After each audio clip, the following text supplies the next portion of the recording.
What's good, YouTube? We got NBA Zone, NBA players versus regular people. Katie, Kyrie, Giannis. I think I seen Giannis, bro. That nigga was It dogging may not niggas, look bro. like it. Your average NBA player is really good at basketball. Even the 12th scorer on Facts. the worst team in the league was once a standout player in college or overseas. And only about 1% of high school players ever make it to a Division One team. Looking at these bad NBA players going against their peers Fuck, might make bro. you think you could take them one on one, but it takes actually seeing these guys play against average Joes to see how good they really are. Let's see how that goes. Bro, Kevin Durant was not missing in that Joel game. Embiid. When you're 7 foot tall, you don't have to be very good at basketball to make regular people look like infants on the court. Joel Embiid has mixed it up with fans and park players on plenty of occasions, and he usually doesn't even Yeah. have to try when he does. When he's guarded by dudes who barely clear 6 Sellers feet, Howard. that usually leads to situations like them. But when he's feeling particularly try-hardy, you'll find him bouncing the ball off of people's heads and throwing down windmill dunks on them. It's probably a God lot of damn, bro. fun That for shit average look Joes too who play easy, with an bro. actual NBA player, but playing against Embiid might just scar you for life. Brian Scalabrine. Before guys like Classic. Alex Caruso and Taco Fall ascended to meme status and became fan favorites, there was the original meme player, the White Mamba, Brian Scalabrine. The former We power remember forward him. never averaged more than 6.3 points per game in his career. But if pictures on the internet are to be believed, and they are, he has dunked on the likes of LeBron James, Michael Jordan, and Kobe Bryant all at once. Still, he never would have made the NBA if he didn't know how to play. And Oh some my people had to god. learn that the hard way. Some high school kid was so confident that he could take the White Mamba that he was willing to bet a pair of shoes on. Scalabrine was more than up to the challenge, and he decided to teach the cocky youngster a lesson. The final score was 11-0. Ugh. Scalabrine kept his shoes. This wasn't the first time someone trash talked a Mamba and challenged him to a one-on-one, but no non-NBA player had actually won one of those one-on-ones to this day. The White Mamba has a clear message to any average Joe who thinks they can take him down. I am closer to LeBron than any of you are to me. That's Kyrie fucking Irving. crazy. I can understand thinking you can take guys like Brian Scalabrine, but thinking you can take on one of the premier point guards in the NBA is misguided at best. You see him blowing by NBA defenders and scoring ridiculous layups like it's nothing when you watch him on TV. But apparently there are some So people out fucking there who think they smooth, have bro. what it takes to go against Kyrie on the basketball court. Hell Spoiler no. alert, they don't. Kyrie just does Kyrie things. He blows by people with these and make his defenders dance like it's Saturday night at the club. Sheesh, you know you good when you're not even Fake his trying ass. particularly hard and you scar someone for life on the court. Isaiah Thomas, the king of the fourth quarter, has a sad story that rivals those of Derrick Rose or Grant Hill. His spirited performances and undersized frame made him a fan favorite, and his decision to play in a playoff game just a day after the death of his sister cemented everyone's respect for him. It's unfortunate that a hip injury sapped him of the trademark quickness that allowed him to put up 30 points a game, and he fell out of the league Fuck. quickly after that. His most recent I didn't even know NBA he had that success was hip sparked injury, by bro. an 81-point performance in a pro-am game. Isaiah wasn't even ball hogging, and he still put up a crazy scoring total. This would have been kind of impressive against anyone, but guys that play pro-am are a tier or two above your average park baller. Still, this really makes you think about how good NBA guys are when someone who is no longer considered to be a rotation player can still absolutely dominate in the upper tier of amateur competition. Giannis. Fucking If crazy. Kyrie makes NBA players look like statues on a regular basis, Giannis makes quite a few of them look like kids. If his athleticism dwarfs some of the most athletic people on the planet, average Joes might as well be practice donkeys. Cash Early and in his Jesser. career, Giannis and his brother Thanasis played a pickup game with some locals on a Greek court. As you can imagine, their appearance drew quite a crowd, and that crowd got to witness a show. Giannis and Thanas didn't have to try hard at all, yet they were still dunking at will and treating the crowd to some nasty blocks.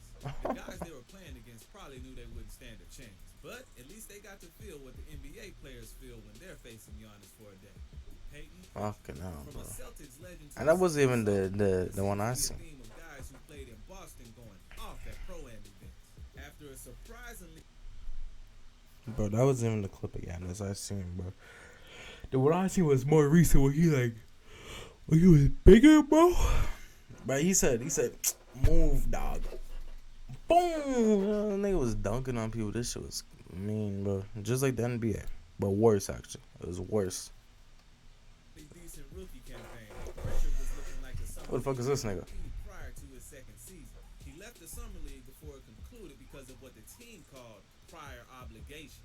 Peyton's obligations were to school a bunch of pro-am dudes in the game, and schooled them he did, dropping a casual 92 points in the process and hitting shots from anywhere and everywhere, from layups to threes from the logo.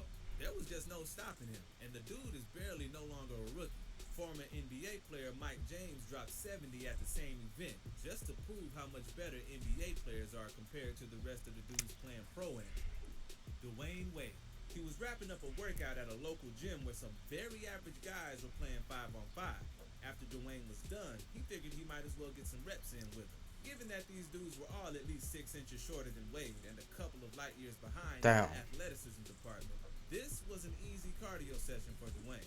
Spencer Dinwiddie was playing against someone with some actual basketball experience under their With belt. Marcellus out. Austin Mills played Division I basketball, and he has played against many current NBA players, both in pickup. That's baked though, huh?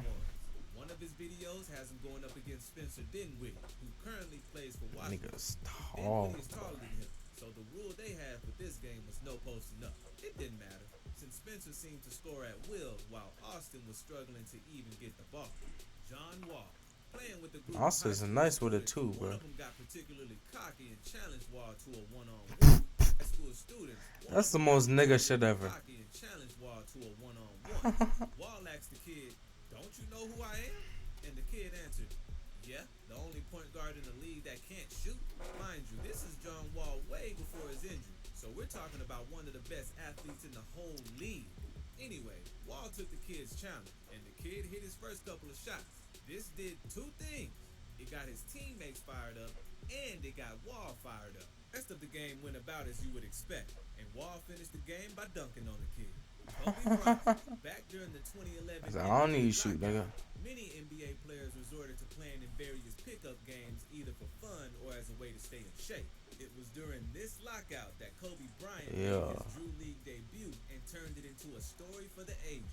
This game featured a couple of other NBA players, most notably James Harden. Kobe's team was down big at the start of the fourth quarter, and the police escort that came with Kobe asked him to leave. But he rejected him because, in his words, he had to finish the game. And finish the game he did. Not only did his team make up the deficit, but the game came down to the final possession. You already know what happens here. Kobe takes the ball on the final possession because, of course he does, and he hits a long two right in Harden's face for the win. He finished that game with 45 points. Kevin? And that's on NBA niggas, bruh. Durant. Kobe wasn't the only superstar that played in non-NBA games during the 2011 lockout. Boy. His idea was to play on some of the legendary street ball courts in New York, and he decided to start with the most legendary one of them all, Rucker Park. KD played for DC Power in the Entertainers Basketball Classic, and he came to put on a show. He didn't care much for the competition, and he was doing anything he wanted on the court, from hitting deep threes to throwing down effortless dunks. KD finished the game with 66 points and treated the crowd with one of the whoa,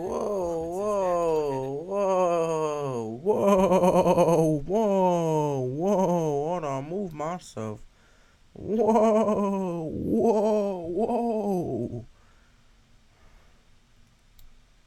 I think I'm gonna have to watch this next. Okay. What the fuck happened here, bro? What is going on, bro? Anyways, bro, that was a cool little video, bro. Shout out to NBA Zone, bro. I'm gonna subscribe, bro, because these other videos seem kind of cool, bro. So I'm finna watch some more. It's been your boy Trey Soldier. Like, comment, subscribe. I'm out of here, bro.